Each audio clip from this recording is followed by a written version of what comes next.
রাম নারায়ণ রাম, রাম নারায়ণ রাম, রাম নারায়ণ রাম। আরও কি বোঝাচ্ছে?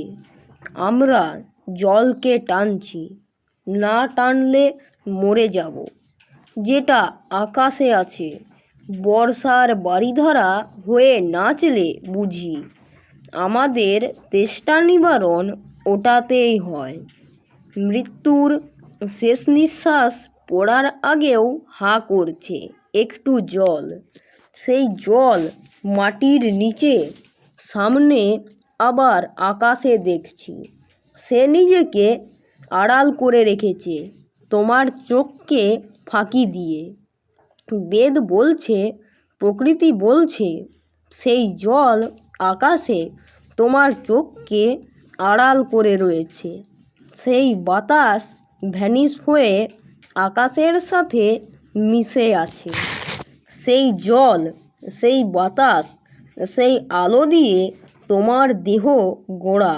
শুধু তোমার দেহ নয়, সকল জীবদেহই তা দিয়ে গড়া। তোমাদের কি হওয়া উচিত? আরও সূক্ষ্ম, আরও বিরাট হওয়া উচিত। বাতাস যে মিশে রয়েছে আমরা বুঝতে পারছি। সে বলছে আমি থেকেও মিশে আছি। জল বলছে তোমরা খাচ্ছ, স্নান করছো, ঘামছো। আমি চুপ করে বসে আছি, আবার তোমাদের বোঝাবার জন্য উপর থেকে পড়ি। বাতাসের মতো জলেরও আলাদা একটা ক্ষমতা আছে। সে থেকেও মিশে থাকছে চোখের আড়ালে। আলোর বেলায়ও ঠিক তাই। বিদ্যুৎ বলছে, এক বলতে বলতে কত দূর চলে যাচ্ছি। সেই যে আলো, তাপ, বিদ্যুৎ, সেটাও আকাশে বিরাজ করছে। সেটা তো আমরা সমূহ অনুভব করতে পারছি। জল, আলো, বাতাস, এই তিনের অনুভব করতে পারছি। জল, আলো, বাতাস, এই তিনের অনুভবে সমন্বয়েই হয় মাটি, পৃথিবী। এই দিয়েই জীবজগতের সব কিছু হয়ে যাচ্ছে।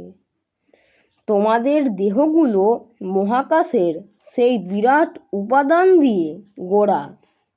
সেই চেতন, সেই বস্তু, সব কিছুর মিলিত সুরে এই দেহ গড়া। সৃষ্টির প্রতিটি কাজ আপন মনে হয়ে চলেছে। এই জীবকুল আপন সুরে পরিবর্তনের দিকে চলেছে। তোমরা যে রূপে রূপে রূপান্তরিত হতে হতে, পরিবর্তিত হতে হতে এগিয়ে চলেছ। এটা কেমন করে হচ্ছে? তোমরা কোথায় যাচ্ছ? একদিন 7 বৎসর বয়স ছিল। সেই 7 যখন 40-এ এলো, কোন পথ দিয়ে সেই রূপ হারিয়ে গেল তা জানতে পারলে না। 10 বছর পাড়া দিয়ে 50 বছরে পাড়া দিলে, 60-এ পাড়া দিলে। সেই 1 বছর, 2 বছর, 6 বছর, 7 বছর ভ্যানিশ গেল কোথায়? ব্যক্তি তো সেই তুমি ছিলে, মিশে গেলে। শৈশব যদি যৌবন হতে পারে, আবার এটা যৌবন যদি বার্ধক্য হতে পারে, তবে তার পরেরটা কোথায় যাবে? এই বয়সগুলো অতিক্রম করে 80-তে পাড়া দিয়েছ। তারপর প্রকৃতি বলছে, মিশে যাওয়ার যে পদ্ধতি, মিশে যাওয়ার বিষয়বস্তু দিয়ে তোমরা গড়া। তাহলে তোমাদের মিশে যাওয়ার বেলায় এত দ্বন্দ্ব কেন? কি জানি কেমন করে মিশে যাব, আমি মিশতে পারবো কি না কে জানে। এসব চিন্তা আসছে কেন? আরে তোমায় দিলাম মিশে যাওয়ার বিষয়বস্তু, অথচ বসে বসে কপাল থাপড়াচ্ছ। কোথায় যাব? কি হবে? তাহলে এই পর্যন্তই। দেখা হচ্ছে পরবর্তী ভিডিওতে। রাম নারায়ণ রাম, রাম নারায়ণ রাম, রাম নারায়ণ রাম। ধন্যবাদ।